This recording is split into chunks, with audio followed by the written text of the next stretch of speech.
The first glimpse. By the time Daphne made her way down the sandy path, the sky was drenched in streaks of lavender and deep orange. The bonfire blazed tall in the center of the beach, its flames crackling and casting shadows across the circle of vacationers gathered with drinks in hand.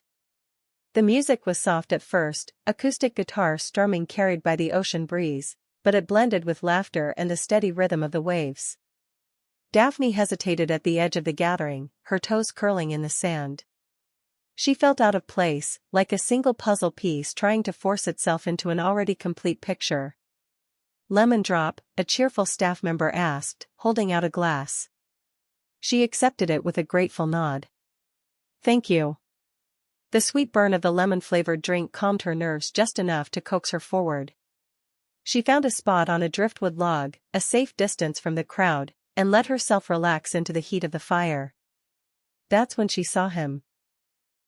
Across the flames, leaning casually against a palm tree, stood a man with sun-warmed skin and dark hair that was freshly cut and lined perfectly with his beard. He was laughing at something one of the locals had said, his head tilted back slightly, the firelight painting gold across his jawline. Something about the ease in his posture, the unforced way he carried himself, caught her attention before she could stop it. He must have felt her gaze, because a moment later his eyes found hers. It wasn't just a glance, it was a pause, a recognition of something unspoken. His lips curved into the faintest of smiles, and Daphne's breath caught in her throat. She quickly turned back to the fire, pretending to sip her drink, but her pulse betrayed her. A voice spoke beside her. "So you really needed this vacation?" She startled slightly and turned to see him standing there, closer now. Up close, his eyes were a deep brown, reflecting both the fire and the stars above.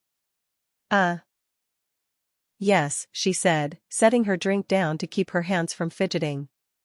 "Is it that obvious?" "Only because I was in your shoes a few years ago." He lowered himself onto the log beside her, close but not too close. "I'm Daniel." "Daphne." His smile widened. Daphne, a beautiful name for a beautiful woman.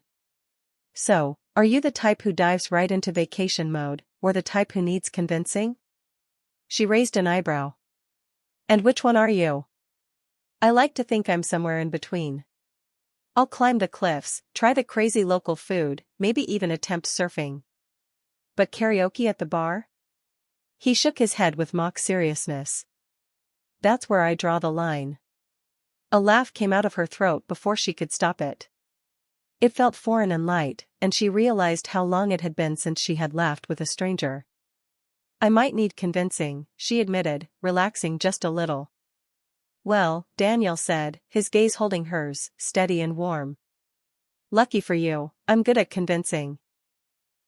The fire roared higher, sparks flying toward the stars. Daphne felt the strange, exciting pull of the night wrapping around her, whispering that this trip might be more than just an escape.